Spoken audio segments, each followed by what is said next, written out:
सध्या उन्हाळा चालू आहे आणि उन्हाळ्यामुळे तर खूपच उष्णतेचा त्रास होत आहे आणि जीवाची पण लाहीलाही होते. इतकं उष्ण वातावरण होऊन जातं. त्यासाठी छान सरकारांनी टरबूज आणलेलं होतं. मग वॉटरमेलन ज्यूस करायचं ठरवलं. टरबूजचं ज्यूस, छान असं टरबूज कापून घेतलं. पहा किती छान लाल लाल निघालं होतं टरबूज. छान असं कट करून घेतलं टरबूजला. आणि वॉटरमेलन ज्यूस करायचं असल्या कारणाने पोरांना खूप उत्साह होता, म्हणून त्यांच्यासाठी खास करून बनवलं. तर अशा पद्धतीने कट करून घेतलं होतं मी. छोटे छोटे काप करून घेतले होते अशा पद्धतीने मस्त. आणि मग सगळ्यांना कापून घेतलं होतं छान असं.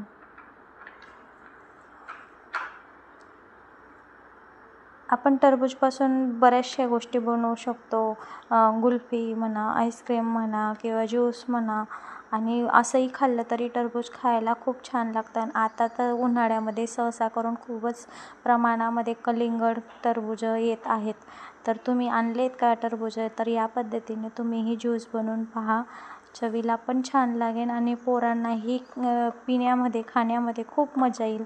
तर सगळे असं एका भांड्यामध्ये टाकून घेतले होते. त्यांच्या थोड्याशा बिया काढून घेतल्या होत्या. जेवढं याचं बनवायचं होतं तेवढ्यांच्या बिया काढून घेतल्या होत्या.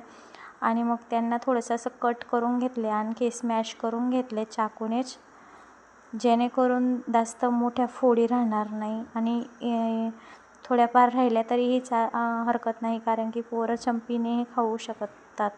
तर त्यात दूध टाकून घेतलं आहे. चवीनुसार तुम्हाला साखर टाकायची असेल तरीही टाकू शकतात तुम्ही. मग मी याच्यात रूह अफजा टाकून घेतलेलं होतं छान फ्लेवर येण्यासाठी आणि गुलाबी असा गडद रंग दिसण्यासाठी. पहा, टाकल्यानंतर किती गुलाबी कलर आला आहे ना. त्याच्यामध्ये चिया सीड जे सीड्स मिळतात ते टाकून घेतलेले आहे. तुम्ही सब्जा सीडही टाकू शकतात. तुमच्याजवळ जे अवेलेबल असेल ते तुम्ही टाकू शकतात. त्यासाठी आधी भिजवावं लागतात त्यांना. तर आपला ज्यूस रेडी आहे. छान असं 2 ग्लासमध्ये आईस टाकून घेतलं, बर्फाचे तुकडे. नंतर थोडेसे टरबुजांचे खापाही टाकून घेतलेल्या होत्या.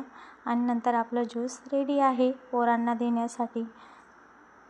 आजची रेसिपी तुम्हाला कशी वाटली ते कमेंट्समध्ये नक्कीच सांगा बरं का.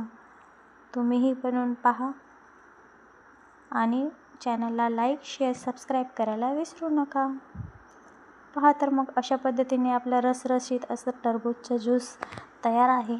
आणि दिसायला इतकं छान दिसत होतं. आता तुम्ही याला काय म्हणणार तेही कमेंट्समध्ये नक्की सांगा. हे थोडं फालुद्यासारखं दिसत होतं नाही का. तर तुम्हाला कसं वाटलं आजचं ज्यूस बनवलेलं ते कमेंट्समध्ये सांगायला विसरू नका. आणि असे नवनवीन व्हिडिओ पाहण्यासाठी चॅनलला लाईक, शेअर, सबस्क्राईब करायला विसरू नका. बाय.